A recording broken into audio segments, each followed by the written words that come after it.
Hey guys, good evening to all of you who are in the live stream right now. I've got Tom Martz with me tonight, so we're going to be talking, all things Missouri Constitution. Kind of important, Just saying. So wait, just give me just a moment, and I'll get the recording started, and we shall proceed with the Liberty Talk. Am I saying that right? How would you say that? Tyranny shall stop, or the liberty talking will not cease, or will commence. However you want to put it. Anyway, let me fade this down, and I shall start the recording. Yeah. In the restaurant of life, we're putting freedom back on the menu. It's the Missouri Liberty Report with John Williams, working with grassroots organizations and legislatures to make Missouri the freest state in the nation. Let freedom ring. All right, folks, and we're back with another edition of the Missouri Liberty Report. Happy to be back this week, and I have another great guest with me, following up with Robert Brown last week, constitutional scholar. We've got another one in the house by the name of Tom Martz from the Locke and Smith Foundation. Tom, how are you doing? If I could talk, how are you this evening, sir?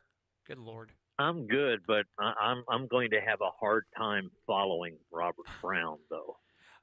Well, listen, I've heard enough of you speaking on different things that I can say that you know what the heck you're talking about. I'm going to say that in radio-friendly terms and words. I know that you know what you're talking about. You're teaching courses, and of course there are teachers out there who don't know their butthole from apple butter, but I'm seeing that you are not that person. So, what's been going on with you lately anyway, man? Well, every Friday morning we do I have the hour-long segment on KSGF. So this morning we were discussing, I do a segment that's called, basically it's today's date in history. So today being January 20th, of course, there was a lot of inaugurations today.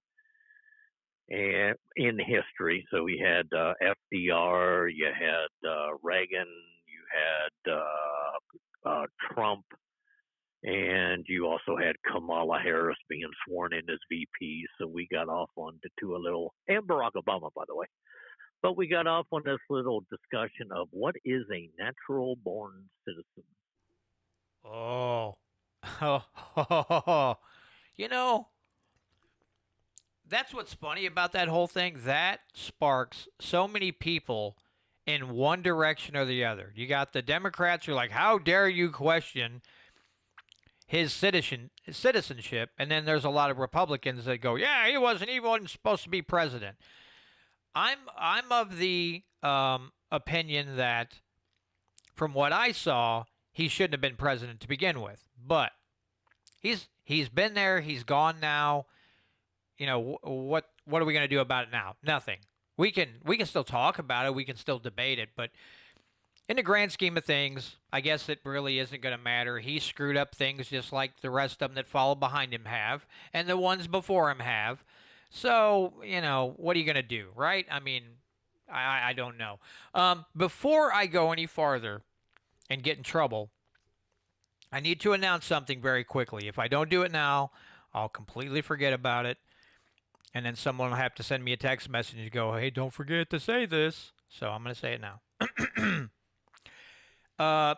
This coming Wednesday, there's going to be a public hearing for SB 100 at noon at the Capitol. So if you want to testify on the gold and silver bill, Eigel's gold and silver bill, noon this Wednesday is the public hearing on SB 100. So if you want to testify to that or what have you, make sure you're there at noon at the Capitol. So got that out of the way. Tom, let me ask you this, because the last time I had you on, we didn't really go into a whole lot of history. Are you you're well versed in the Missouri Constitution and 3 other states, for that matter, which are what? Arkansas, Oklahoma, and Kansas. Is that right? Uh-huh. Yes. But I've read all 50 of them. Excuse me? I've read all 50 of them. Well, if you consider the U.S. Constitution, I've read all 51 of them. Okay, I'll be honest, and this is my problem, not yours, Tom. But I got a copy of the Missouri Constitution, and I tried to sit down and I tried to read it, and I can't. I've tried multiple times. I'm like, I'm going to sit down and read this. Now, maybe it's my poor attention span or whatever. Brother, I am so happy that at some point you're going to put out, the like an audio book of the Missouri Constitution that I can sit and listen to at my leisure, because if I was required to sit down and read that whole thing, I don't know. I don't know if it's the way it's written, the language, and I'm not used to reading it that way. But I struggle to sit and read it. I really do. And that's my problem. That's not the fault of anyone else. It's my mental attitude or whatever towards things. But good on you for being to have that mentality and patience to read through them all. And but there's a trick to reading them. That's the part that you may be missing. And what's that trick? The trick is that you don't try to read it like a book. Most people, you get a book, you read the first chapter, then the second chapter, and the third chapter, and on and on. And I started to read them that way too. Then I realized that it was just nauseating to try to read basically the whole article. Let's say Article 1, which is where the Bill of Rights is contained. So what I did is when I actually started to decide that, yes, I'm going to read these, I took a highlighter, and I have a 2010 Missouri Constitution that is my favorite. So what I did is, as I read like Article 1, Section 1, I would highlight that, because to me, that's important. That basically tells the government where it is that they get their powers from and how it is that they are to function. And of course, Article 1, Section 2, Article 1, Section 3, Article 1, Section 4. And then I would only do like 3 or 4 of those. So like Article 1 through Article 4 is specific in the manner that it tells the government where it is that it gets the power. It also tells the people how it is that the government is to function, based on the fact that the consent of the governed, being us, we're the ones who control how it is that government functions. So I just read those 4, and I committed myself to 5 minutes, 10 minutes max, and then I put the book down. And then the following night, I would come back to it, and I looked at Section 5, Section 6, Section 7, which are all based on religion portions. So I only read those 3 sections, and anything that I found important, I would highlight it, kind of like people highlight their Bibles in verses that they think is important. Well, I did the same thing in the Missouri Constitution, but I only committed myself to 5 or 10 minutes a night. I didn't try to read it like a book, and I found out it was easier to get through if I did it that way than if I would sit there and try to read it like a Dean Koontz novel. That's a good point, because that's what I did. I just sat down. I would sit on my lunch breaks at work.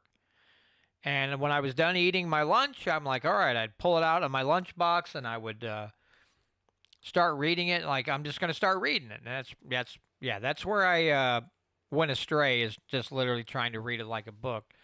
Because that's the thing. If I pick up a book, if I buy a book and I'm like, all right, I'm going to read this, I commence to reading like a madman. Every chance I get, every break at work or whatever, if I'm some downtime at home, I'm reading like mad. And that's probably, maybe I'll do that. Maybe I'll get a highlighter and start doing that, all the juicy parts of it, and break it up a little bit, because I do want to learn it. I do want to know what our Constitution says, because if I'm going to get on here and speak to legislators or anybody else and or speak on legislation, then yeah, I kind of need to know not just that they're stepping out of bounds, but where at in the Constitution they're stepping out of bounds. Now I know you said a lot of times, it's not hard to find where they step out of bounds because it's clear they have certain enumerated powers and that's it.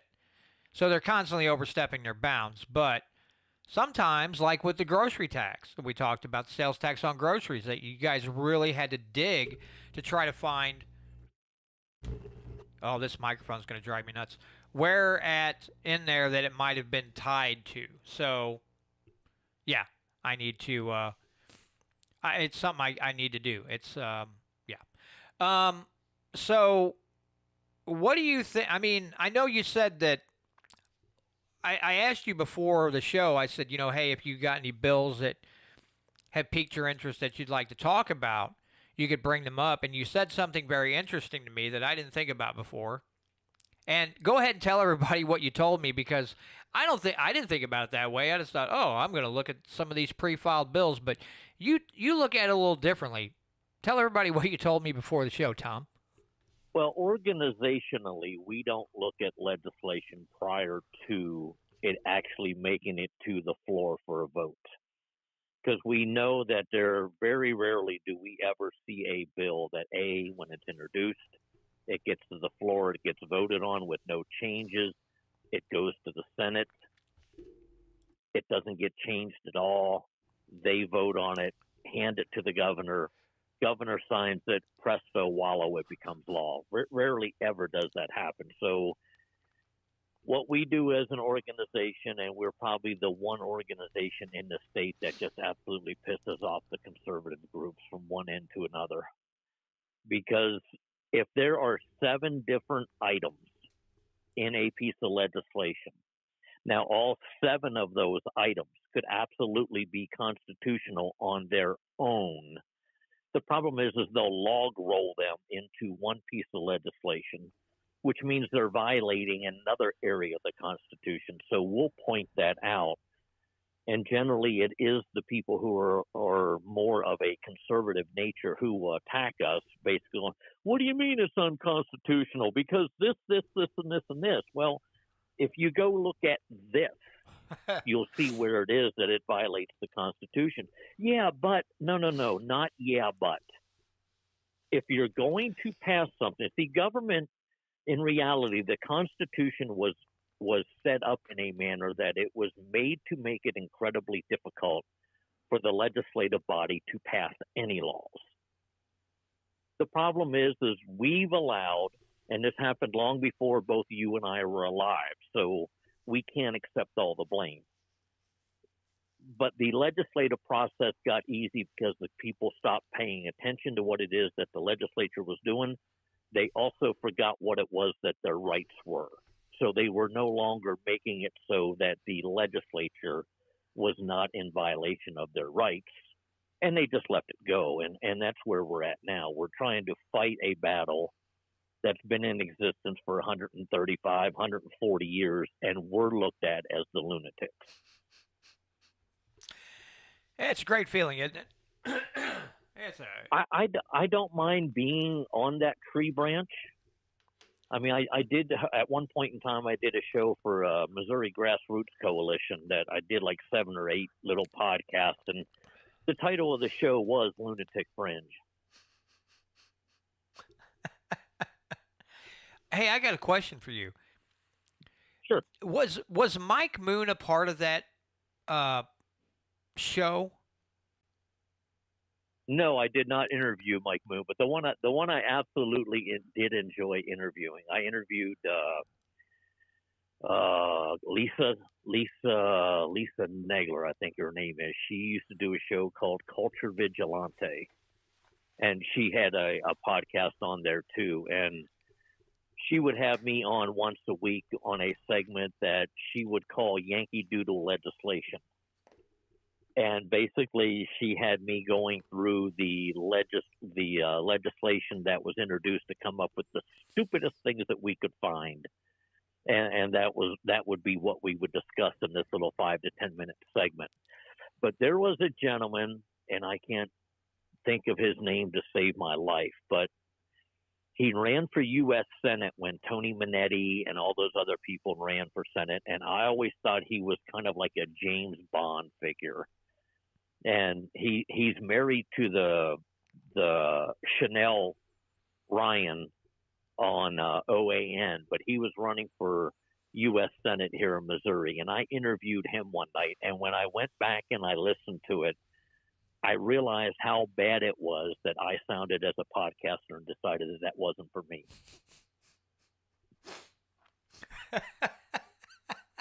Because one of the things I noticed that I did, and this was for all of my interviews, I never, they always tell you to, when you come back from a break or occasionally let your audience know who it is that you're talking to, because audiences will fade in and out during the show. I introduced everyone at the very beginning of the show and then never bothered to introduce them again. So 5 minutes into the show, if somebody tuned in to hear somebody talking, they had no clue who it was that I was talking to. Yeah, when I listen to a radio show, which is very seldom, I listen to more podcasts than anything. I'm like, why the heck do they keep doing that? And then it dawned on me, well, dummy, they people are just tuning in. They want to know who said host is talking to. So yeah, they got to keep announcing it. It drives me nuts. And I think it would drive me nuts if I had to keep repeating myself after every, break. If you have the same guest on for an extended amount of time, to have to keep announcing, who's on with you. The reason I ask that is because Sam and Trish Britton used to carry some kind of Missouri grassroots program. And that's the one. They could have sworn up and down that Mike Moon used to be a host on one of those podcasts, but like before he became a senator or something. Not that I remember. Okay. Now, occasionally he was on with, I think it was David Court, Lloyd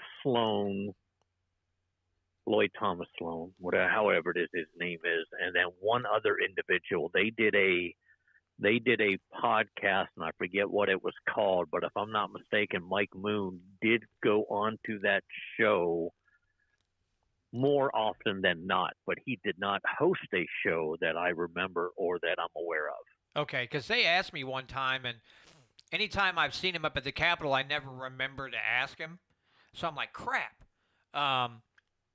But yeah, they, because they always thought very highly. They said one of the hosts they thought had passed away or something, and it kind of that show kind of ceased to exist after that. But they were always like, man, I could have swore that was Mike Moon on a show that we used to carry, and it was Missouri Grassroots something, or so they think. It's been a few years. Missouri Grassroots Coalition. Okay. Well, that's cool that you were a part of that too. That's pretty awesome. I had no idea. Listen, man, I want to know how it is that you do your job and then teach constitutional courses, plus study constitutions, and do radio shows. How in the heck do you fit all of that into your schedule, man? That's what I want to know. Well, it's kind of difficult, but I have slowly whittled it down to figure out how it is that I can manipulate my time between things I need to do around the house, things that I need to do with the wife, things that I need to do to, make myself a better human being and be able to work and operate my business and to make sure that my customers are happy. Sometimes the 70-hour work weeks kind of get in the way. But I think, in all sincerity, if, people often tell me, well, I don't want to invite you up to where it is that I'm at if I'm only going to get 3 people in attendance for your class. And, if I can just educate one person, because I'll be the first one to admit, I don't know everything. I don't know everything about the state constitution, but I keep learning about the state constitution.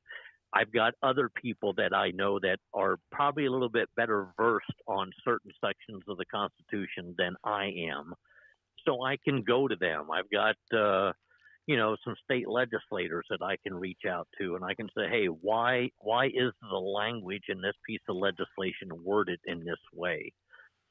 And granted, I piss a lot of people off, but I think all total, I'm doing the job that it is that I was meant to do, or else I wouldn't be doing it.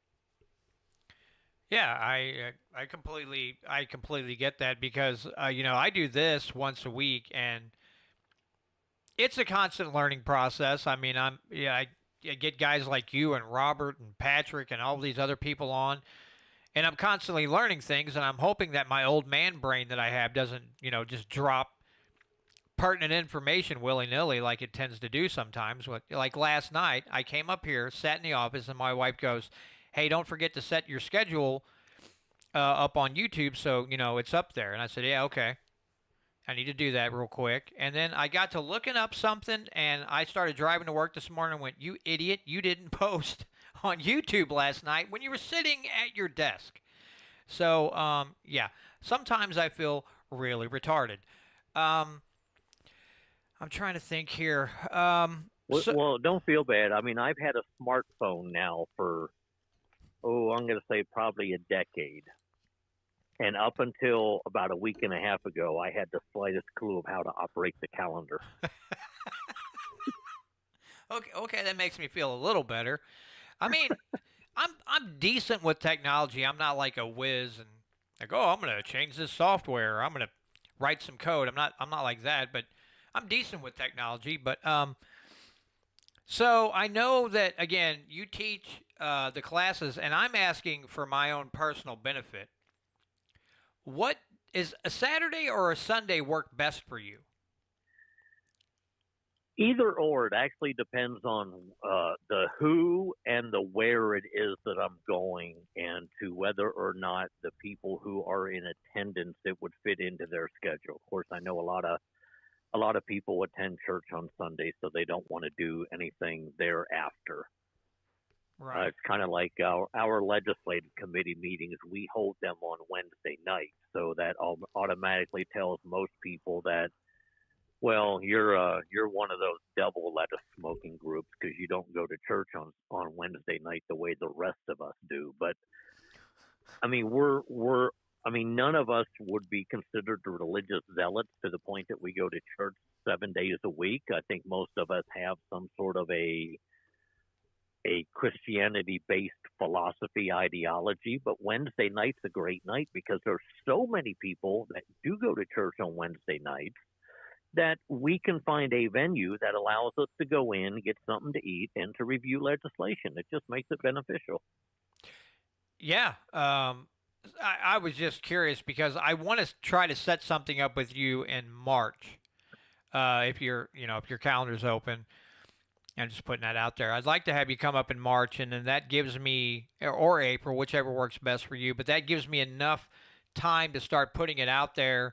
Let Sam and Trish know they can start advertising it, and I would like to get, several people amassed for a class, but I'll get back to you on that. But I was just kind of curious because I was like, well, I want to do it on a day that works best for you. I mean, Sundays are better for me because I know I'll be off that day and I know I won't be working. But that's just me. Most people would probably rather do it on Saturday, but if I'm going to put it together, I would like to be able to attend. So that would be nice to be able to actually be there in person and get educated as well. So let me ask you this, Tom, because this is going to be an off-the-wall question. But do you have any odd, like let's say odd historical facts on either the Constitution or Missouri state history that maybe most people don't know about? I think most people would not realize that in reality that the original Missouri Constitution was not approved by the people within the state of Missouri. Because the original Constitution is actually in order to get accepted into the Union, you already had to have a state constitution. So if you're not a state, ergo, none of the citizens of the non-existent state have to approve of the yet to be state constitution. So our Constitution was written in St. Louis. It was drafted, I think, by either 13 or 16 businessmen. One of them was the David Barton. Of anyone who knows anything about politics will recognize the name. David Barton is actually the guy down in Texas that does the wall builder events and has different Constitution classes and stuff down there. Now, are the two related? I have no idea, but I always like to jokingly tell people that the guy living in Texas is the guy who wrote our original Constitution. And of course, I've had a couple people go, well, how is that even possible? Oh my God. Now, of course, I was at a venue with you where I did make the case that women can use Article 1, Section 22B of the state constitution to exempt themselves from jury duty. We're one of the few states that actually has that enshrined in our Bill of Rights. And I know you said one time that a gal actually didn't. You have one lady that you knew went in and said that, and the judge is like, I want you to bring it back and prove it to me, or something to that effect. Well, no, the judge said yes, it was in there. Oh, okay. But the Missouri Supreme Court has ruled that unconstitutional. But he was going to let her get away with it this time. However, what I am still waiting on is I'm waiting on the case so I can read the judge's opinion, because I am not aware of anywhere in any judicial opinion at any level of Supreme Court, and I've read them all, that specifically stated that Article 1, Section 22B of the Missouri Constitution is null and void because it's unconstitutional. There is no such ruling. Now, it does actually, in reality, violate the application of equal treatment under the law, or right. Equal application of the law. So, yes, we actually do have, and so does every state, actually has areas of the Constitution that are, for lack of a better term, they're unconstitutional because they don't follow the other parts of the Constitution.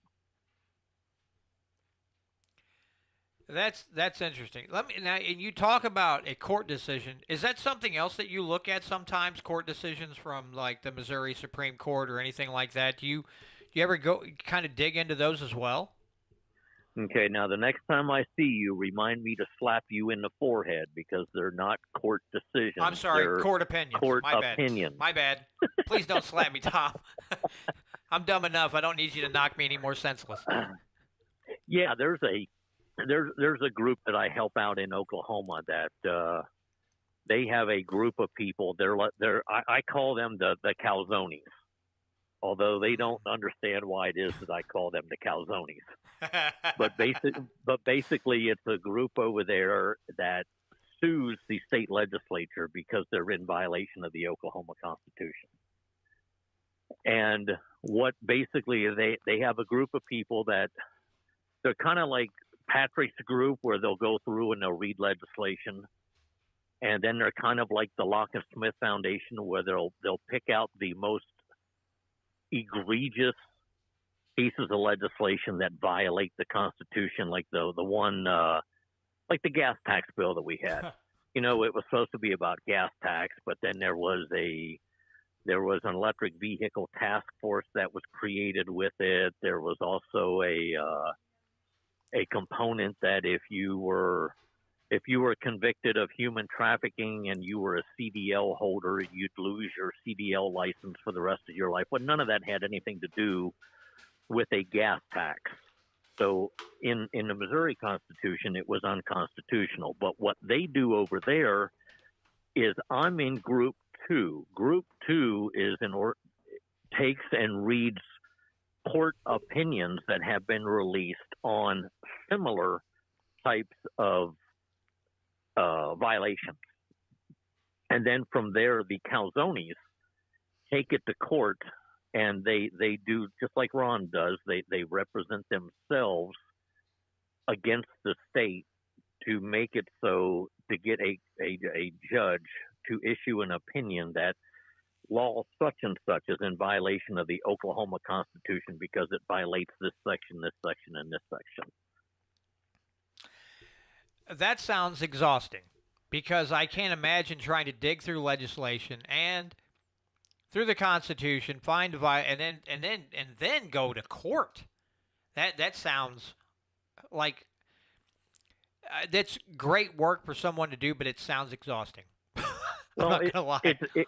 It's absolutely what I call a mind-opening experience because recently Ron challenged the vote that the Missouri legislature did where they decided to sign on to the Article 5 Constitutional Convention. But they did not submit, as it pertains to the Missouri Constitution, they did not submit that legislation to the governor in the manner that the state constitution calls for. So he challenged that. Now, I'm going to agree with probably 80% of the judge's opinion when he said that basically the way it reads in Article 5, the state legislative body followed that verbatim. So there's no challenging that.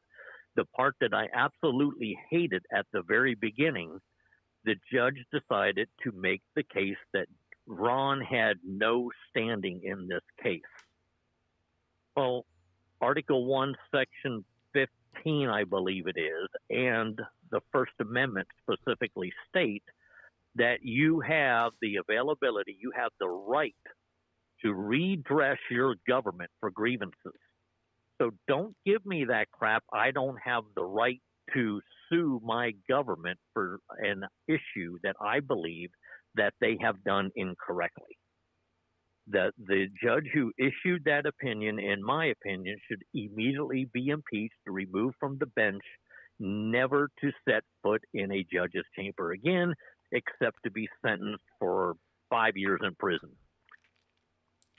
Yeah, that's a dangerous precedent being set there to say that you can't, like, as you put it, you can't redress a grievance with your government. I don't, well, a lot of these court opinions I don't understand. Again, you listen to Tom Woods and he has sometimes he'll have a constitutional, lawyer on. And they'll say, even, when these guys are in law school, what they're being taught in law school, they're basing things on opinions. They're not basing it on fact. It's not backed up by what either, the founders had envisioned or whoever wrote the document, what the intent was when it was written. Everything's based on opinions and falsehoods. So even these guys who maybe go to law school that they want to do the right thing, they're not educated in the right manner. So they're all being taught hogwash unless maybe there's a few select schools out there that actually have, constitutional attorneys that actually know what they're talking about. They're being taught lies or court opinions that, again, fly in the face of the Constitution. So it's not surprising that a judge is going to screw it up too. Or, of course, some of these judges think that the government is the arbiter of all your rights and everything else, and they think all things stem from government, and nothing could be farther from the truth. But it is a sad state of affairs, and we see it all the time in the states and at the federal level. And you're right when I said the court decision. I have got to stop saying that. It used to be, after listening to you talk and these conversations, I had to get myself out of saying constitutional right and saying natural right. I kept, it's a constitutional right, until someone laid it out and said, excuse me, it's a natural right enumerated in the Constitution. So it's a natural right. And that's something that now I find myself correcting other people on, kind of like some, instead of a grammar Nazi, now I'm a Constitution Nazi or something. Well, I guess it'd still be a grammar Nazi. But I think, like you stated before, it's the only way to get people to really understand um, what, where our rights come from, and why they should fight so hard for them. That it's not that they came from some benevolent person in a government office. When you're born, you have these natural rights, and I finally gotten myself out of saying natural rights. Now I got to go. Now I got to convince myself to say court opinion, not court decision. The more you use that terminology, I mean, if you look at anybody who identifies themselves as a Democrat, socialist, communist, whatever, the words just flow off of their tongue as if they have been practicing this time and time again. They don't mess up. The manner in which they speak absolutely tells you that they've been rehearsing, maybe not intentionally, but they've been rehearsing this. There's a 5-minute segment that I had linked to my Missouri Constitution class where this lady was discussing on TikTok. She went into this whole tirade of transgenderism and white privilege, and this woman did not stutter once. She just laid out her positions just matter-of-factly and sailed right on through it. And after I watched her, I even said to myself, why can't you be that? Why can't information from you flow that way? Why are you constantly having to think, okay, it's not a constitutional right, it's an inalienable right. It's I don't have a Second Amendment right. I have a right to keep and bear arms, whether it's for self-defense, whether it's for hunting. It doesn't make a difference. It's a court opinion. It's not a court decision. It's not a court ruling. Courts don't make laws. Legislative bodies make law. Patrick always asks me a question to describe the difference between a law and an ordinance. Well, if you look at today's dictionary, an ordinance is, according to today's dictionary, is a law. Okay, well, great. So if you go back to the Missouri Constitution, who has the authority to write laws? The only place the authority to write laws is in the legislative power of the General Assembly. The General Assembly consists of a Senate and a House. Does your city council qualify as a General Assembly? According to the Missouri Constitution, they do not. Ergo, they can't write city ordinances.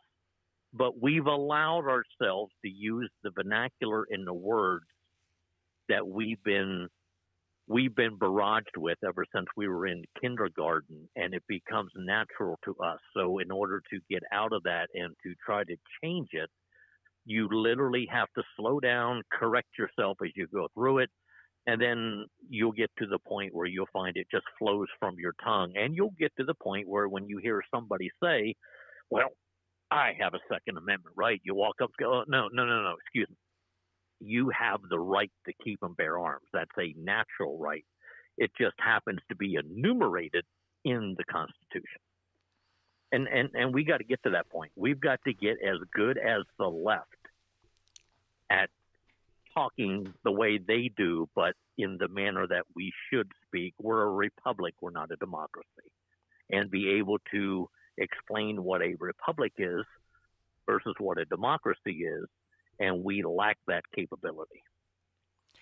Well, and when you talk about that, excuse me, you can definitely hear the indoctrination when they talk. It's been pounded in their head so much that they can just vomit it right out without, like you said, without missing a beat.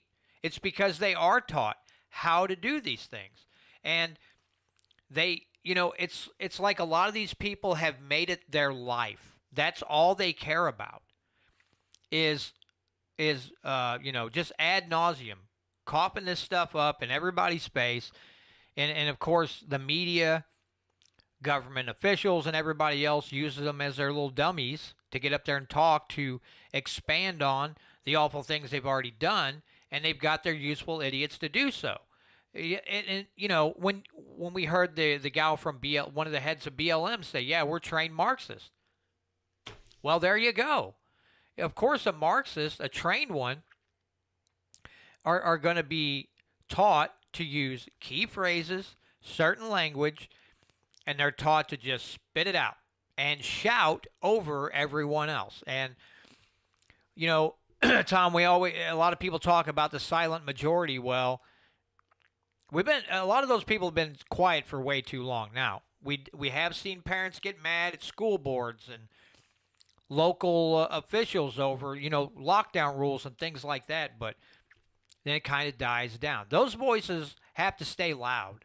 We have to be louder than the useful idiots out there who are talking about things that they really, a lot of them have no idea what they're really saying. It's just they get to talk in their echo chamber and they get a lot of pats on the back. But at the end of the day, they're not doing anything that's really productive for society as a whole. They're just really good at spewing propaganda. Yeah, but sadly, they are so good at it. And I'll give you a term that has become everyday occurrences now, even to people on the right, and that's transgender. It has been used repeatedly over and over and over again to the point that it has become a common term. It's accepted. Same with LBGTQ and whatever it is that they continue to add on to it. I've always referred to them as the alphabet mafia. But we've picked up on calling, well, it's the transgender community, it's the LBGTQ, we are just as guilty because we fall into it and we accept it and we don't even realize we've done it because it's just repeated to us so often that we fall into that and continue to repeat that narrative. You are right. Look at the way a government has changed the definitions of words by repeating them over and over and over again, ingraining it into people's minds, and they just accept it as fact without saying, now, wait a minute, that's not what that used to mean. There are folks out there like, wait, it doesn't mean that. And they get shouted down by everybody, oh, yeah, uncultured swine. Yeah, it does. That person said it. This person, they're government officials. They're not dumb. They know what they're talking about. And people accept it as fact. And you are right. The mangling of the language is really frightening. And when you talk about, you've spoken many times on carrying around the older dictionaries. So when you look at the Constitution, you can see the original definition of the words and language in those documents. So you know the intent and, when it was written, the intent of that language. Not today's definitions, but, what the founders had envisioned when they wrote those documents. And it's, again, I gotta throw this in. When you talk about LGBTQ, I saw a funny video one time where it's this kid. He looks like he's like 9 or 10 years old. Goes LGBTQ plus. What's that? The premium edition? I lose it every time I hear that kid say that because it's like, yeah, they just keep they keep adding letters, and the more letters they add, the more ridiculous it sounds. It sounds at some point they're going to add so many letters in that nobody's going to be able to keep up anymore. They're going to be like, what does all this jargon mean? But again, when you do that, when you keep adding, at some point people quit paying attention and it becomes the norm, and they're just like, oh, I guess that's what the kids are saying nowadays. There's 14 letters and I don't know what they mean, but that's what the kids are saying. Yeah, don't let your kids say that unless they're speaking out against it or saying how ridiculous it is. But that's what all the cool kids are saying now. Well, that's not cool. I don't care if an adult wants to change their gender. I could care less. I don't care if someone's gay or what. I really don't care at the end of the day. Quit shoving it in my face. That's what drives me nuts. Quit pushing it at me. And then on top of it, quit changing the language on me. And then when I go to the original definition of the word, don't say I'm a bigot or a racist or transphobic because I have a fondness for the original definition of a word. That's just me. I guess I'm nerdy like that, Tom. I don't know.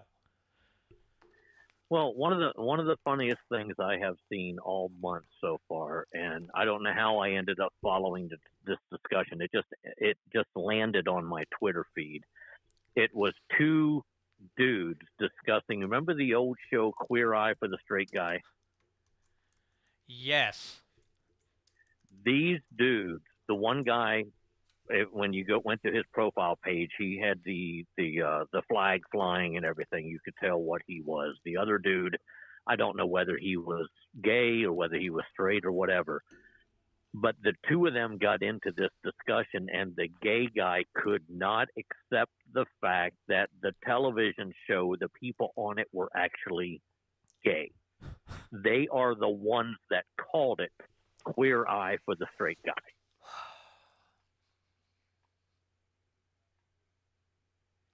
So it's one of those things that, you have to sit there and bang your head. It's like, if you're going to be closed-minded and you're not going to educate yourself, why do you come into a conversation that you have no knowledge of or no concept or no clue of, to try to make it sound as if you actually have knowledge that you have none, and you've proved it in about 1,000 different posts on how it is that people are bigoted and how they're racist and how they're homophobic and how they're this, because the name of the TV show was Queer Eye for the Straight Guy. I don't even know what to say to that, Tom. I really don't. I don't even know. There's a lot of words I could use that I can't say on the radio. Let's just put it that way, because sometimes I run across a video and I see people talking and they're venting, or they're ranting on about some certain topic, and clearly you can tell they have no idea what reality is. They have no clue about what they don't know what they're talking about. Just putting it bluntly, they're clueless, and yet, it's just like being on Twitter and seeing someone like Robert Reich talk about economics. He's an economist, but when you read what he, types out, you're like, what kind of economist are you? Did you get your degree out of a Cracker Jack box? I mean, where are you coming up with this? Again, I understand he's a useful idiot. He's a socialist. He thinks government should be in charge of everything and, reining in all these greedy corporations. And I guess the most sad part about it is how many people line up behind him and like, yeah, that's right. You go get him, Robert. And it's like, dude, break. I don't know. Maybe they're unaware of that big mass of cholesterol that sits in their brains with all the neurons and everything like that, and the pathways to form intelligent thoughts and sentences and paragraphs and speaking in a manner that doesn't make them sound like complete idiots. But to me, it literally sounds like they don't know any other way to act but to regurgitate what some moron told them. And beyond that, they are incapable of a unique thought. And that is scary to me on so many different levels, because it's like, good Lord, do you people really actually sound like you cannot think? Like, literally, if someone doesn't tell you what to say, you have no idea. And you have no response if someone throws a fact at you. You literally cannot respond and don't know how to respond. You can only regurgitate what is told to you, and that frightens the hell out of me. Well, see, I have a buddy of mine who always used to say it was either the fluoride in the water, or it was the GMOs in the food, or it was the carbon monoxide in the air. But the further I look back on history, the more I've come to the application. No, it was a planned, strategic event with the creation of not only the Department of Education, but federal funding of education that has caused this issue. Now, granted, there are some people who they don't buy into it, but I have also seen people on many occasions that homeschooled their kids. Their kids seem to be, pretty intelligent upstairs. They sent them to a 4-year university, and they come back completely flipped. So it's got to be it's the indoctrination. We've got it in our television sets, we got it on our radio. We've got it everywhere. We are being slowly programmed. We got it in social media, and eventually they will weed out the people who aren't going to conform. I think it was the TV show. I think it was Voyager. It was a Gene Roddenberry series that came well after Star Trek, where you had the Borg, who basically their comment was resistance is futile. You will be assimilated. Right. Well, I'm seeing that. I mean, as I look back on all those shows that I used to watch as a kid, I'm thinking, God, I'm living it. How did this, how did this happen? It's like that movie Idiocracy. It's like that. I mean, when you watch Idiocracy and then you watch the people around you, you're like, good Lord, they're living that movie out. They're talking about they were all watering their plants with Gatorade. And the guy's like, why are you using Gatorade? You're supposed to use water. And they're like, no, that's not what it says on TV. And he's like, what the heck is wrong with all of you? Their plants are all dying. They can't keep their crops growing because they were told the Gatorade's the best thing to water the plant. And it went on and on. It's a funny movie, but it's frightening at the same time because you can see a lot of similarities in today's society that correlate to what was done in that movie. And you're right, it's been a slow drip. It's the frog in the pot of water, whatever parallel you want to draw there. But this slow drip has been going on for a long time. And, I know people get frustrated and they get fed up. And they kind of give up, but we didn't get here in one day, and we're not going to get out of it in one day. And people have got to come to that realization that if we want to be a little, a lot more free, or even a little more free, that sitting back and screaming in your echo chamber absolutely does nobody any good, yourself or anybody around you any good, if you're not going to stand up and do something to affect change. It's just not going to get any better, and it frustrates me to see people that just throw their hands up and go, oh, this is stupid. They're just, you hear so many people say, oh, we're too far gone. It's too late. Now, in the federal government, yes, I believe that wholeheartedly. But in the states, I think we still have a fighting chance if enough people would get off their duff and speak out and, get active and get involved. Well, in all sincerity, and I believe we all suffer from this, people get burned out. And there for a while, I was getting burned out as well. But in order to flip my attitude and flip my mind, I've often jokingly told the wife I was better off when I was ignorant. That way I wouldn't have to deal with all this crap. But now that I'm educated, I can't allow it to go. But I actually got out of my own echo chamber. And we all do this. We associate with people that we have some commonalities with. But I actually and intentionally went to different podcasts and different radio shows and different programs that I knew for a positive fact that there would be no way in hell that I would agree with 99% of what it was that they were talking about. But I had to do that in order to strengthen my mind and strengthen my thought process, and to make it so that I understood what I was doing was the correct way in doing something with my philosophy. It doesn't mean I'm always right. I'm open-minded enough to realize that there are areas where I am wrong, but I'm not going to accept that I am wrong just because somebody says it. You're going to have to show me how it is that I'm wrong, and then I'll willingly admit, hey, I screwed up. I was thinking the wrong way. The podcast Wrongful Convictions did that to me. I was a person who was definitely in favor of the death penalty. If you don't want to do the time, don't do the crime. Well, that podcast, when I started listening to it, brought me to a different level in my thinking process. And now I'm not that individual who just adamantly, well, the police are the police. They wouldn't lie. Come on, the prosecutor wouldn't lie. Well, yeah, the prosecutor would, because he's looking for his next promotion, which is what? A judge.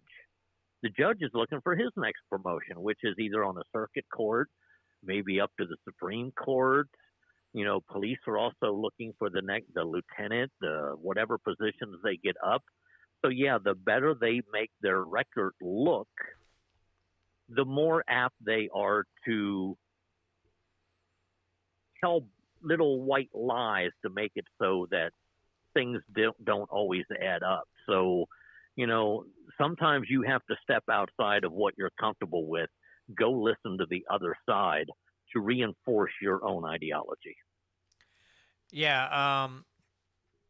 There are times when I hear someone, on a podcast, and I'm like, well, I understand their point of view, but I do like to hear differing points of view just because it might change my opinion a little. They might have some facts that I didn't know about, and they might mold my opinion a little bit. I have yet to meet anybody that just, well, in the world that I live in now, where my mind is now on liberty, I have yet to find anybody that has changed my mind to think that maybe I'm thinking a little too much into things, or I'm going too far down the rabbit hole and I'm not seeing things for the way they are. Now again, I was a true blue Democrat for several years, and but Sam and Trish Britton changed me on that. Well, to those of you in the KEYK audience, I hope you had enjoyed this talk with Tom, and from the Locke and Smith Foundation. And next week, I will have on with me Darren Chappell, who's a newly elected state representative here in Missouri, constitutional one at that. So I'm looking forward to that conversation. So with that, I hope you all have a great week, and we'll see you next week. All right, moving on. Yeah, I'm very interested in Darren Chappell, and just to let everybody else know in the live chat here, and anybody else who listens to the extended version of this program, next month is full of interviews. So, of course, the first Friday of the month is Patrick. And, good Lord, who else do I have? I have Grant. I have Goatfoot Grant is going to be joining me for an episode. I have Ethan Thampy is going to be back on with me. And kind of an interesting guest at the end of the month, I'm going to have Sherry, Bill Eigels, L.A., is going to come on and talk about her job, because Patrick Patrick didn't kind of give me. He gave me the idea, and I thought, yeah, that would be interesting. So I called her Wednesday night, got it set up for the 24th of February. So, yeah, Sherry from Bill Eigels' office will be on to talk about her job. And I think you're going to find it interesting, because she did tell me that the training for LAs at the Capitol is horrific, and I'll leave it at that. It's not surprising to me at all. But, yeah, I mean, I forgot where I was going, Tom. Feel free to jump in anytime. Sherry used to be Mike Moon's LA, too. So yes. Yeah, she's seen it a lot. She's been a rock star for quite a few years. Yeah, I called her and talked to her, and I don't think she remembered who I was, but she was very happy to come on and join me, and I can't wait for that. There's got to be some good stories in there, so I can't wait for that interview. But and then in March, let's see, what do I got going on in March? Well, I've got a call into Maisie Boyd's office. I've got a call into Cherie Tolson Reich's office. I'm going to have Robert Brown back on. And then I got to look at getting Tony Lavasco on at some point, and some other legislators. But for the meantime, I'm trying to fill up every dang week with interviews so people don't have to listen to me gab for the whole hour and then bore them to tears, because I don't even like to listen to the sound of my own voice. God forbid I'd make anybody listen to me for a solid hour plus and me on my own. Hey, why don't you reach out to a couple Democrat representatives? Well, I mean, I could, and I probably should. The problem is I might want to hang myself from a ceiling fan before the end of the show. But here's what makes the Locke and Smith Foundation completely different from every other organization. We do not pay attention to which political party that individuals are in when they get elected. I have no idea. When I put their name in a spreadsheet, basically to me, they're just a name in a spreadsheet. I don't know if they're Republican. I don't know if they're Democrat. What I pick up on through the process of scoring their scorecards, then I begin to understand whether they're Republican or whether they're Democrat. Now, I already knew Mike Moon was a Republican because he's from my area. But when I started to look at his voting record, see, he's one of the people that if the PAC 100 group were to take legislation out to its full conclusion and not just nitpick certain pieces of legislation, they legitimately could make the case that Mike Moon votes like a Democrat. Because there's a lot of things that Mike Moon votes no on, and 99% of the legislation that works its way through Jefferson City is all Republican legislation. So when it comes time for these different groups' scorecards, I think people really ought to look at what it is that they're using as their basis for their scorecard. Are they setting it up to make people look like, in a case, and I'll use PAC 100 because it's the last one I remember. They use specific votes and specific instances to make it so that Lincoln Huff is a Democrat, or Lincoln Huff votes like a Democrat, and that all these other Republicans vote like a Democrat. Never once did they ever bring up in any of the different various groups that I saw they were giving presentations to, or when I saw them give the presentation myself, never once did they say, oh, by the way, all of the legislation we're talking about was introduced by Republicans. How can you vote like a Democrat when you're voting on bills that are introduced, sponsored, and written by Republicans? Well, that's that tool that they like to use so much that that's the problem with a two-party system. If someone's not going like a Mike Moon, who runs voted in the Republican Party, but doesn't vote the party line, then of course they're going to associate him with the other side because those people are awful. And the Democrats will do the same thing. Oh, they're voting like a Republican. That's why I hate the two-party system so much. Are they voting principle over party, or are they just towing the party line like a lot of them do? Now, some of them will vary a little bit and say, well, I'm not voting yes on this. I absolutely don't like it. But we have several of them that will just vote party lines. I mean, when they changed the House rules, Maisie Boyd and a couple voted present and everybody else just fell in line? And it's like, okay, why is everybody agreeing to give Plocker all this power? And now I'm sure I'm sure the Democrats were like, nope, don't want no part of that. But a lot of Republicans fell right in line. But they voted out of cowardice, I guess, because they didn't want to lose their committee seat or are afraid of other repercussions. But it went along party lines, but they put party over principle or something else over the principle of liberty and constitutionality. And so when we're seeing all this, yeah, sometimes it's easy to say, well, they vote like a Democrat.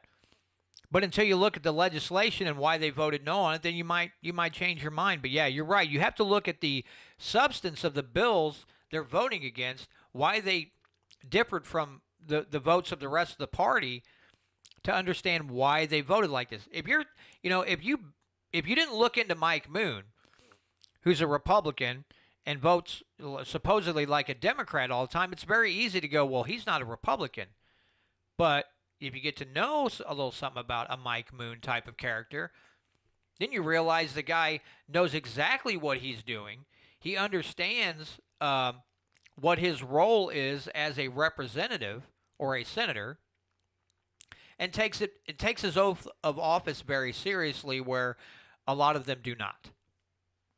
Okay, now I'm going to come at H.R. 11 a completely different direction than you just did. Are you prepared for this? You go right ahead. I'm ready. Okay, see the way I looked at it, and I've told you I could be wrong, but this is the way in reading it and understanding the electorate. What I see is House rules that immediately now, when something goes awry, all fingers point directly towards the Speaker of the House. You, Mr. Speaker, are the one that's holding up this bill. You, Mr. Speaker, are the one that's preventing this bill from getting to the floor for a vote. You, Mr. Speaker, are preventing this bill from getting to a committee. You, Mr. Speaker, assigned this bill to a committee that you knew wouldn't pass it, where before, people who did not understand how the House functions or how it ruled, it allowed leadership enough wiggle room to go, well, we don't have any control of that. Because there was nowhere where it gave any, even if you want to call it supreme authority, nowhere did it actually specifically point out where the roadblock was. The way I'm reading HR 11 is that now the way the verbiage is written, I believe anybody who has half a brain cell that functions now who do not follow politics can actually look at the House rules and go, oh, that's the guy who's holding up the thing. See, you know Plocker has been blocking things because you follow this. A lot of people will blame Plocker, or they'll blame the leadership portion of the House. I don't believe that this is the end of the rule changes, but I do believe that now you're going to see, once the senior members of the legislative branch leave and the funnel in on the freshman side, I believe you're going to see more changes be done to the House rules. But you're not going to throw out your whole playbook and change it because your opponent's different. You've got to finagle and figure out a way to make it so that you can now point the finger and show where the roadblocks are. That way more people can understand it and work towards different rule changes. And that's that's very interesting, Tom. And I'm glad for your input, because that is yeah. You're right. You're absolutely right.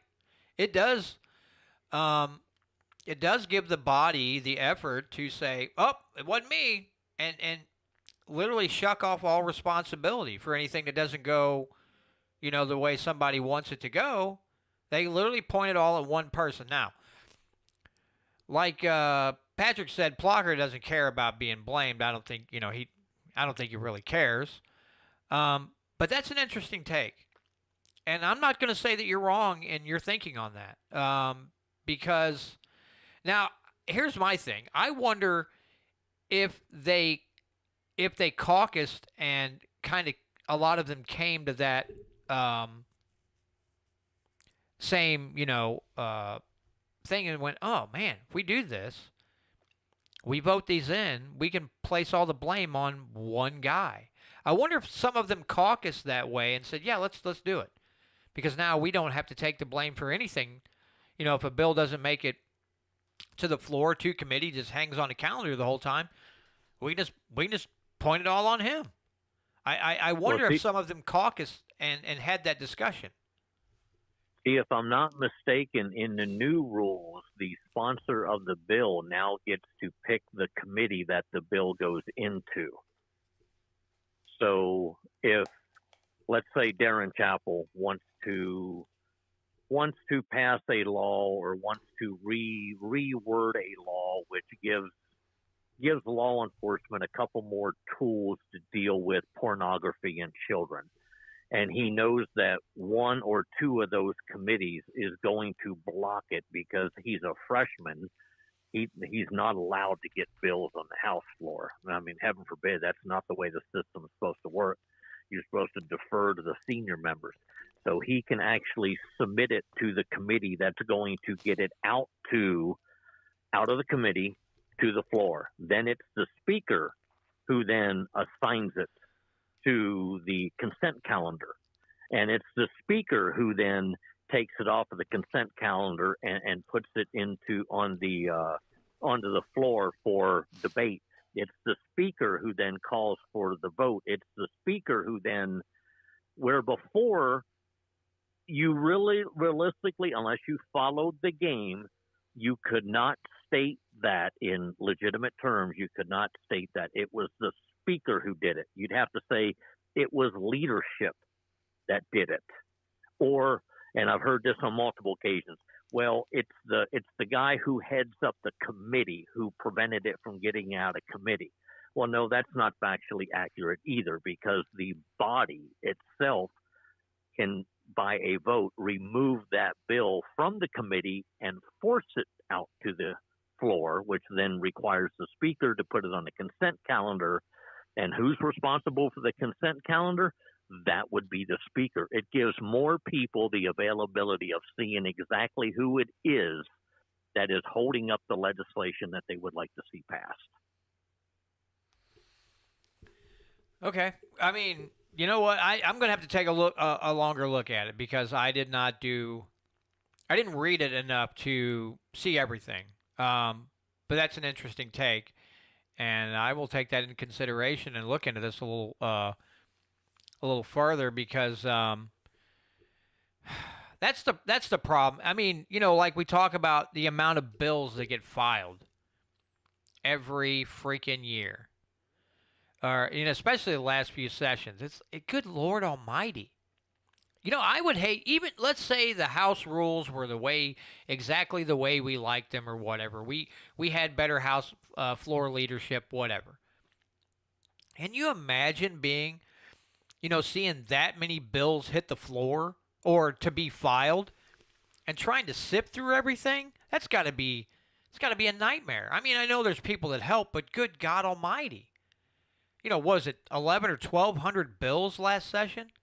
I can't imagine trying to sift through that and get through half of them. It's got to be nerve-wracking. So I don't know. It's and again, this year there's a lot of good legislation that's been filed, but we'll see what, as far as committees and everything else, we'll see how those things, flesh out as the weeks continue on.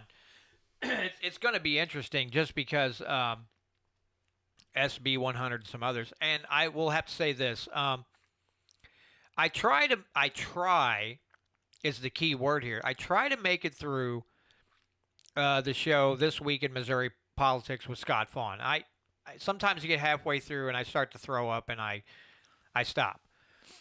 He made a statement on his, Wednesday he posted a short video. He said something interesting that I was not expecting. And he said that Bill Eigel is coming out and looking pretty strong. Now, he didn't dwell on it very long, but he made a point to say that Eigel is coming out and really coming on strong here lately. So that's kind of promising, because he does have a lot of good bills out this session. Where they go, who's to say? But that was an interesting thing to hear him say, because he really likes to. A lot of times I'll give him his due. A lot of times, if he does a show on Sunday, he'll have 2 Republicans and 2 Democrats. And I want to get your take on this, Tom. I want to get your take on this whole, God dang it, SEPA. Because they're on there, and all of them are saying that, they're talking about the crime in Missouri is really going up, but, police officers don't want to do anything because of SEPA. Now, we all know that SEPA just says you can't enforce unconstitutional gun laws. And you cannot, federal gun laws. And you cannot play patty cake with, the BATFE and all these others. You cannot help them enforce unconstitutional federal gun laws. I'm really sick and tired of hearing some of these sheriffs and some of these police chiefs and the rest cry that they can't do anything because of SEPA. And the leadership seems to be on the Senate and the House side seem to both be lending credence to these arguments that they got to do something about crime. Now, to me, it infers that maybe, now they didn't say it straight up.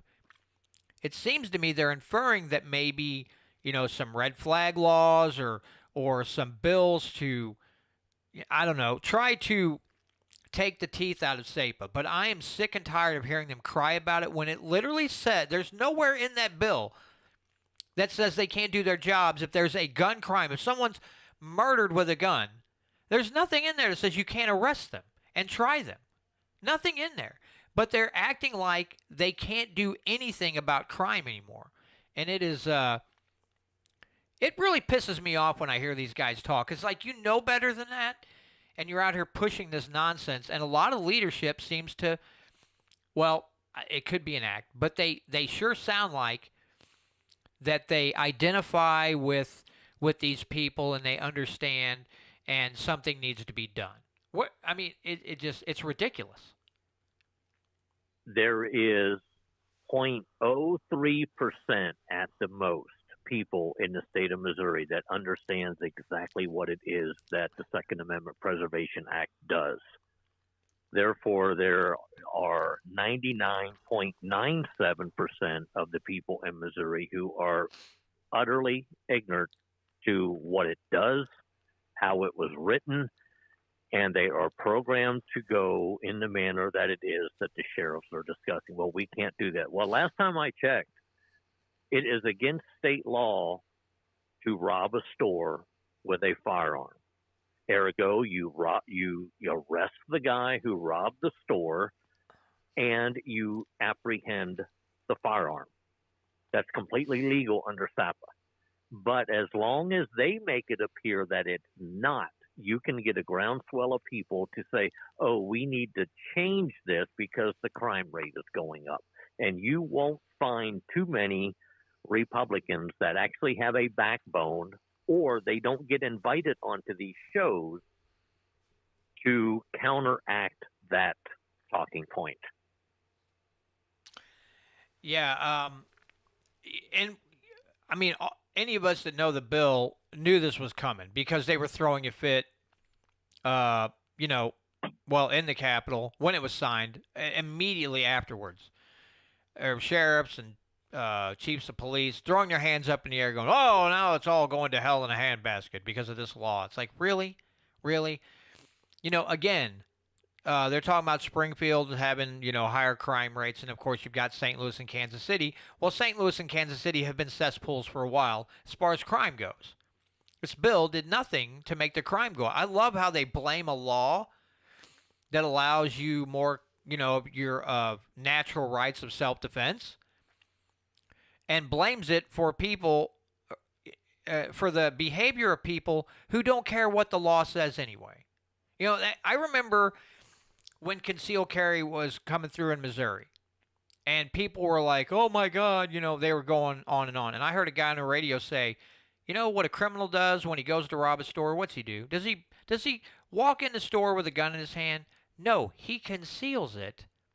Then he walks into the establishment and then commits the robbery. So if a criminal who doesn't care about the law can conceal carry, then why the heck can't you? And, of course, shouldn't need a law to have to conceal carry, but we do, unfortunately. But he had a good point. If criminals don't care about the law, hence the word criminal, they committed a crime. I don't know. It just infuriates me to hear, and the sympathy for these people. It's like, okay, if you have law enforcement that's either A, that ignorant, or B, are playing some kind of crime card in order to tug at your heartstrings, in order to try to influence lawmakers and get things, because they're mad they're not getting their federal money anymore. And that's really, I think, the gist of it. They're not getting their federal funding. And they, because they can't play patty cake with the feds. Maybe you should look into electing a new sheriff. I mean, or something to that. Or educate them and say, if you're that dumb, let me educate you on this subject. Because clearly, either A, you're pulling my leg, or B, you really don't understand the law, and you're supposed to be law enforcement. So if you're law enforcement and you don't understand the law, which that's a whole nother topic that we could go 2 hours into, maybe you should find a different job. Maybe, find a new career. Good God. What is the supreme law of the state? Yeah, the Constitution. What is the supreme law of the country? Yeah, the Constitution. So what part of my natural right to keep and bear arms shall not be infringed comes under the heading of, oh, by the way, you have to have a concealed carry permit to exercise a right. Yeah, again, it flies in the face of common sense.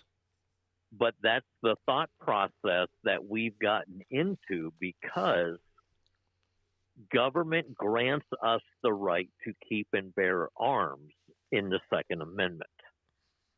We don't have the thinking on and I don't want to overgeneralize, but most people don't look at the thought process that whether government exists or whether government doesn't exist, I have the right to keep and bear arms, whether I carry concealed, whether I carry open, whether I have it in my sock, whether I have it in my shoe, whether I have it bolted to the top of my head doesn't make a difference. I am exercising my right.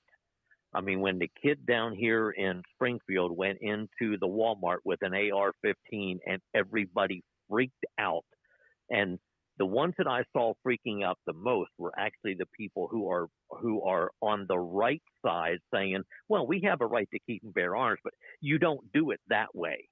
Who are you to tell somebody how it is that they can exercise their right, especially when the individual in question did nothing wrong? Now, I'll be honest with you, Tom, and this is just me. If I saw someone walking into a Walmart and had an AR, dangling, if it was strapped on his back or if he had it slung to the front. Now, I'm going to say that I'm going to pay a little more attention to that gentleman and watch his actions.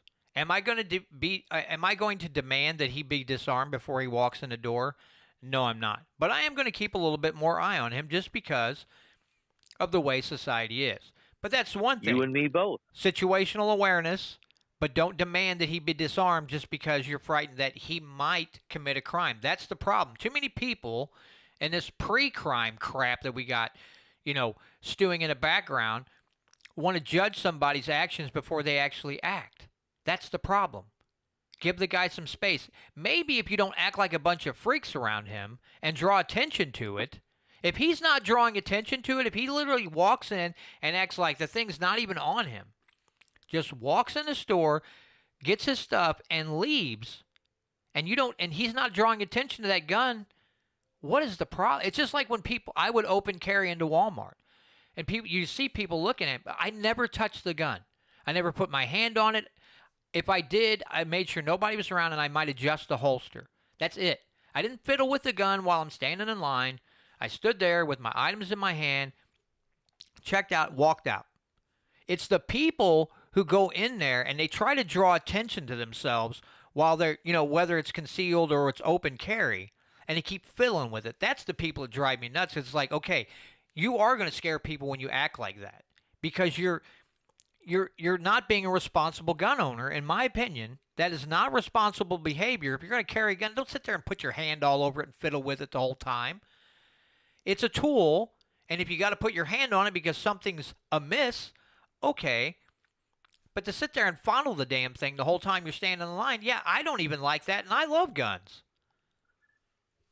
Yeah, well, there are a certain amount of people who they have, I call that center of the universe syndrome, where it's kind of the look at me thing. So they're making it so that you're now paying attention to them.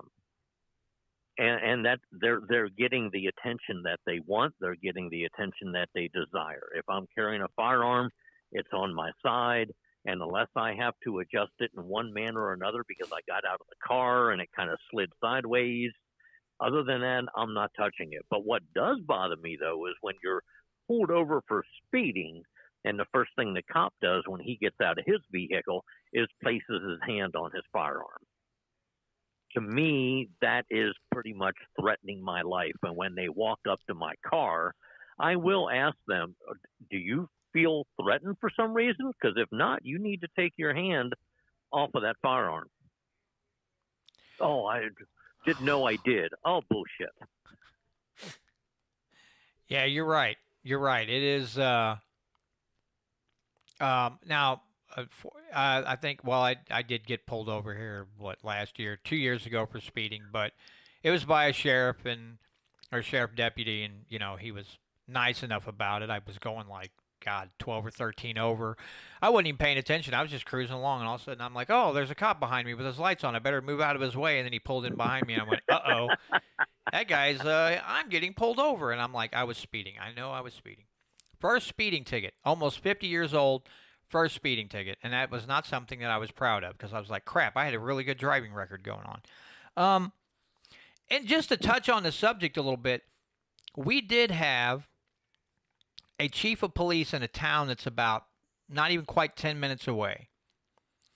He did something that was very unique in that if he brought a new police officer on, in fact, when because he was appointed by the city council, and when he got on a job and anybody else that he hired on after that, he would hand them the Constitution and the Bill of Rights and go, read it, memorize it, and know it. And he said one time that some kind of drug task force or something came into town. And he's like, they had 2 or 3 SUVs. He goes, there was like 15, 20 of these guys. And he goes, this guy lived in this little bitty house. And he goes, I caught wind of it and showed up. He goes, called some of my other officers over. And he said, I looked at one of them and said, call every reserve cop that you can over here right now. And he told the task force guy, he's like, you're not going in there. He's like, why? You can't even fit all your guys in there. He goes, what are you going in there after? It was it wasn't even a big drug charge. He goes, get out of my town now. And then he looked at his one of the officers and said, call every reserve in here. These guys are leaving. He's like, and they got pretty ticked off.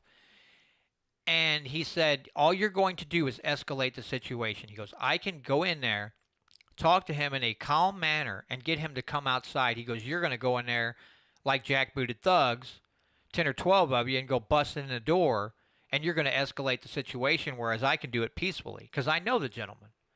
And they finally did. They said, all right, we'll back off. We'll hang out here. He walked in with another officer, talked to the guy, and got him to come out of the house. And he's the only one I know of in our area. Now, there might be some, but he's the only one I've known in our area that's been a police chief that has acted in that manner. We have some decent ones around here, but they don't understand. I still don't think they understand constitutional rights or natural rights or whatever you want to call them. I don't think they fully have most of them don't have a good grasp, but I do know that there are at least one in this town who's very good. And he always goes into a situation not to escalate, but to talk to people like they're adults. And that's someone I can appreciate. Yeah, if the officers would actually enforce only those laws that are constitutional, could you imagine how much free time they would have? Oh my goodness. They'd probably be bored to tears, wouldn't they? Well, I got pulled over a couple weeks ago, or actually I guess it was back in December. I was heading from El Dorado Springs back to Springfield. So I got pulled over probably about 10 miles south of El Dorado Springs. The cop got me at 62 mile an hour, which I thought I was in a 60 zone, but I was not. I was in a 55 zone. So he comes up beside my vehicle. He looks at my driver's license. I handed him my insurance card.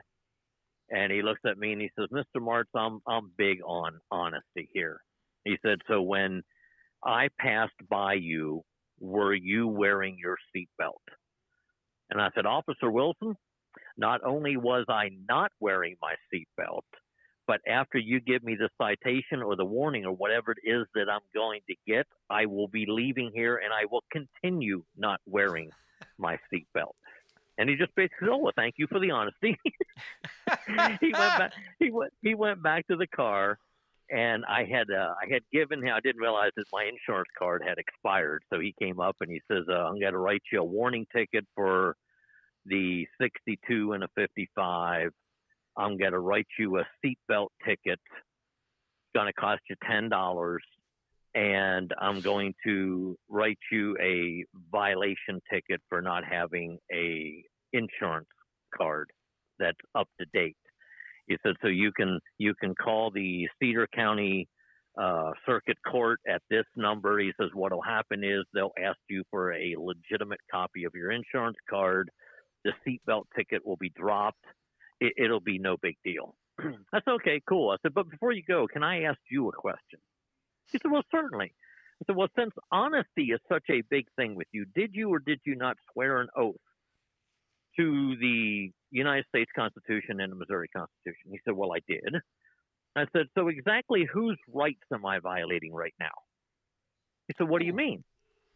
So I have a piece of paper that I have copied, and I've cut them into sections of Article 1, Section 2 of the Missouri Constitution. And I handed it out the window. I said, "I want you to read this." So he gets done reading it, and he looks at me and says, "What does that mean exactly?" I said, "Well, basically at this point in time, you are in violation of my right, because I have not violated anyone's life, liberty, their pursuit of happiness, or the gains of their own industry. So your being a government official, it is now a failure in its chief design, because you pulled me over under no auspices, because there's no crime, there's no penalty, there's no." He says, "Yeah, but it's a law." I said, "But that's part of the problem. The law in and of itself is unconstitutional because there's no crime here. Life, liberty, pursuit of happiness, the industry of your own gain." So he asked me, he says, "Well, write your number on the back of this thing, because I may have some questions for you." So I did. I wrote my cell phone number on the back of it. I gave it back to him. I said, "If you ever have any questions about the Missouri Constitution, call me, because I would love to discuss the topic with you." I have yet to hear from him, but at least he didn't go back to the car and then write me another ticket for being a smartass or anything. So he let me go at that point. That's interesting, because I would expect that most police officers would take that as you how would you say it, challenging their authority or something to that effect. That most of them would take it in good nature. See, I don't do that all the time. It depends on the cop's attitude. But I knew for a positive fact, based on the cop's attitude, that he and I could have that conversation without him going to that point. But if I sense that the cop is going to be a prick about it, no, I won't even go that route, because the last thing I want to do is to be ripped out of my vehicle, thrown up against the car, be searched and arrested for resisting arrest. Yeah, nobody in their right mind wants that. Well, I'm going to wrap this up here shortly, Tom. Is there anything else that you would like to, anything else on your mind? Hey, at the end of February, the last Saturday of February, I don't know what the day is off the top of my head, but I do have a Missouri Constitution class that I'm teaching over in Cape Girardeau. I actually think it's in Jackson, Missouri, but close enough to Cape Girardeau. And it's for the We the People of Cape Girardeau. So if you want information on that, I believe you can go to their website, or you can email them at WTP@CapeGirardeauMissouri.com, and you can get information on the Constitution class, or you'll see it on my Facebook link, and I'll send you a link. That way you can post it with the show notes for this show. That would be awesome. I appreciate that. Well, Tom, it's always good to talk to you, and I will be in touch with you soon, kind of when I can hammer down a date as far as having you up here for a Constitution class. And I've got another venue option, and because I'd like to have you back, down to, as time goes on, for multiple classes. And if the class is going to be big enough, I know of another venue that we can use in either 4 hour or 8 hour blocks of time, as long as I get in there fast enough and set aside that date with them. But I will definitely get in contact with you when I can come up with a date to have you up and do that class. And I am probably going to try to have another meeting in the spring like we had back in, what was that, December or November, whenever. No, it was December. Uh, the meet and greet with the state rep and our state rep and state senator. Um, and you're more than welcome to come attend that one as well. But I am going to try to hammer down a date for another one of those and see if we can get a little bit bigger group, since it won't be so close to Christmas, and maybe get some more folks to show up. And I'd be happy if you'd be available to come and speak at that one as well. So, again, great talking to you, Tom. Always enjoy our conversations. I have to say this, Tom. Um, you know, so there's times at that meeting in December, when people were having conversations and it might have got a little fiery, a little. I made an observation. You sat there in your chair and was eating a little bit of food, and you looked like you were enjoying a good movie. You just had this posture and look on your face like, huh, look at all this discussion going on. It's getting a little spicy. You look like you were watching like a sporting event or a movie that you really enjoy. You were just eating your food, relaxed in your chair, and I stood back and I watched you and I started laughing. Because I'm like, this guy, nothing phases this guy. He's just sitting back and like, look at this going down right now. I got such a kick out of watching you do that. I don't know why. I found it hilarious. If you can't enjoy what's going on around you, and I always tell people, no matter what, I have learned. Like there's a group on Facebook called Missouri Legislative Review. It was started at the same time the Locke and Smith Foundation started. So people can actually go onto Facebook. They can sign up for Missouri Legislative Review. And the whole purpose of the group is to review legislation that is occurring in the state of Missouri during the session, or things that's happening in the state of Missouri. And I've often told people that no matter who you are in this group, I have learned something from every single person who posts in that group, because they will post something inevitably at some point in time that maybe I didn't think of it in that manner. Kind of like with HR 11, that was one of those things that when I first read it, I basically said, well, this is crap. Who in the hell would want to vote for this thing? It gives the power. It gives the speaker all the power. And then I had to step back and go, okay, what is the end game here? You can't always throw an 80-yard bomb and score a touchdown every time you're on offense. Sometimes you have to articulate your way down the field, get a couple first downs, then you end up getting a sack, and then you have to go back and regain that yardage. So I start looking at things now more for, okay, at my first initial reading, it's crap. But then go back and reread it again and go, okay, what is the end game here? Have they gained any yardage going down the field? And I believe based on the old rules versus the new rules, yeah, they've gained some yardage, because you're not going to change the rules overnight. There is not enough people in that legislative body to overcome the majority of the votes of the people who desire tyranny. So you got to get whatever it is that you can get now. That way, the next time the rules come up, you can gain a little bit more momentum and continue down the field, because you've got a new group of people coming in on the bottom. You've got a completely different mindset and group of people on the top. So you have to continuously work your way down the field until you can score that inevitable touchdown. Couldn't have said it better myself. Well, Tom, again, great to have you on. And maybe in April, April, I'll look to have you on again. I'd like to have you as a returning guest because we have good conversation.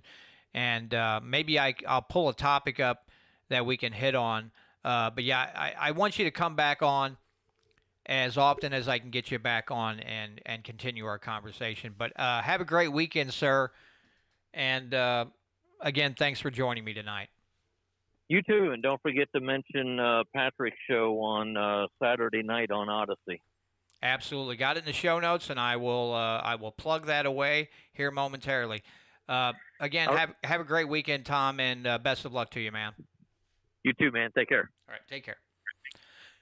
All right, everybody, that was Tom Martz. Yes, don't forget about the Missouri Freedom Initiative's live stream on Saturday nights at 7:30 on Odyssey. Look them up, and you will find their Odyssey channel link in the description of this video and, well, a lot of videos that I post here on YouTube. So make sure you definitely be there or be square, as they used to say. They probably don't say that anymore. Now they say other weird things that I can't comprehend because the language keeps changing, and I keep getting older. And, yeah, things like that. But anyway, folks, that's going to do it for this week's edition of the Missouri Liberty Report. Again, next week I will be joined by newly elected Missouri State Representative Darren Chappell, who comes to me through a recommendation of Tom. So I trust Tom, and Tom says he's a constitutional type of guy. So it should be a very interesting conversation. Again, don't forget about Missouri Freedom Initiative's live stream on Saturday nights on Odyssey at 7:30 p.m. Central Time. And also don't forget about MOLibertyRadio.us, especially on Sunday nights from 7 to 9 p.m. Central Time.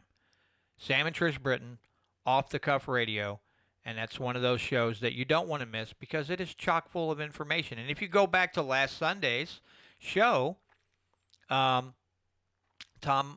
was a guest on with Sam. And this Sunday, he is going to have Michelle Latham on, who is fighting the WEF right here in Missouri down in Cape Girardeau. So with that being said, I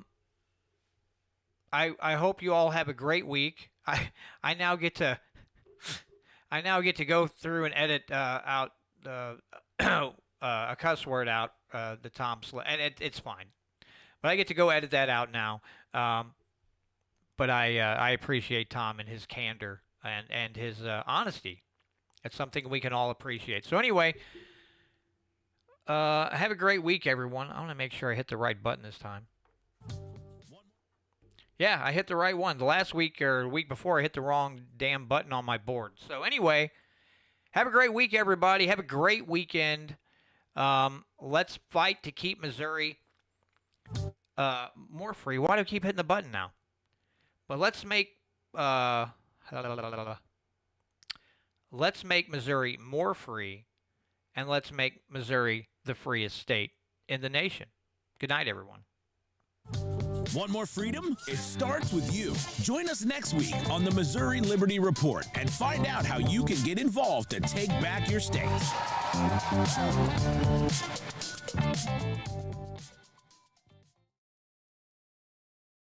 All right, thanks, everybody. Yeah, Tom, you said bullshit in one place.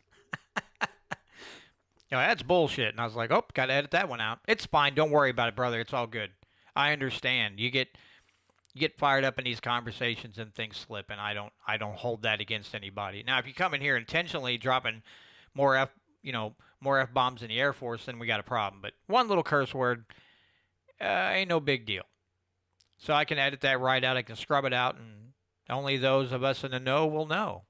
So, and what do you mean you don't have an Apple computer anymore, Patrick? Or, I mean, Tom. I have a Mac, and I love it. Would you get corrupt and go to Windows? Did you? Did you go to Windows? Did you revolt and go to a Windows computer? Gross. No, I'm just joking. I don't care. To each their own. Yeah,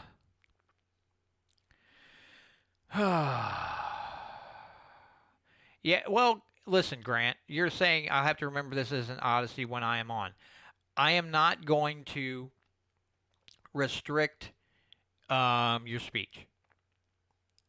Oh, good. Tom still has a Mac. Grant, I'm not going to, but I'm not going to say any topics off the table. We're gonna talk, and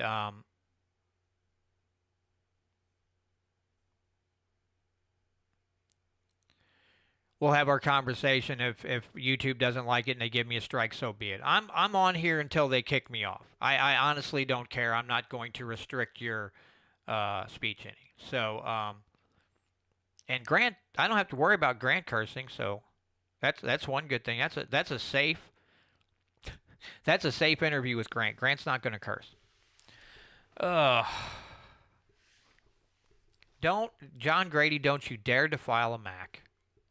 Listen, yeah, so Windows computers are good, but with Mac and my photo editing and some of that, oh, the speed of it and not having to update every other freaking day, whether I want to or not, sure is nice.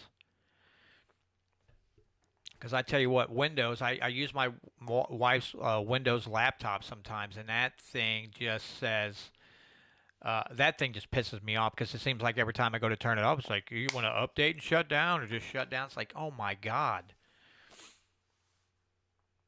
And Mac still gives you the option whether you want to update at that time or choose the time of your liking, I guess. I don't know. Anyway, folks, I'm going to go work tomorrow.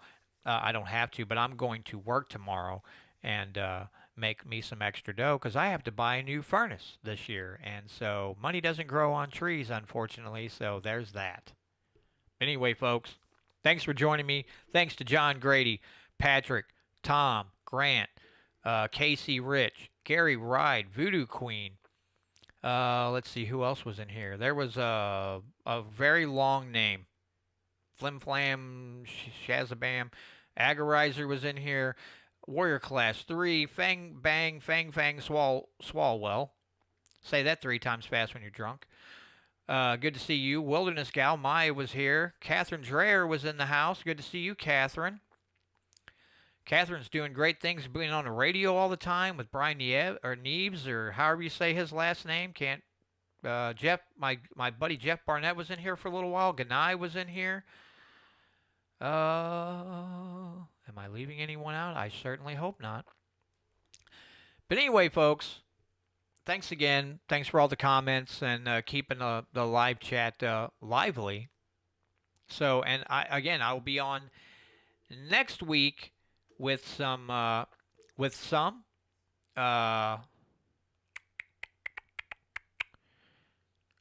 Darren Chappell, if I could talk for the love of God. So anyway, take care, folks. We'll see you next week.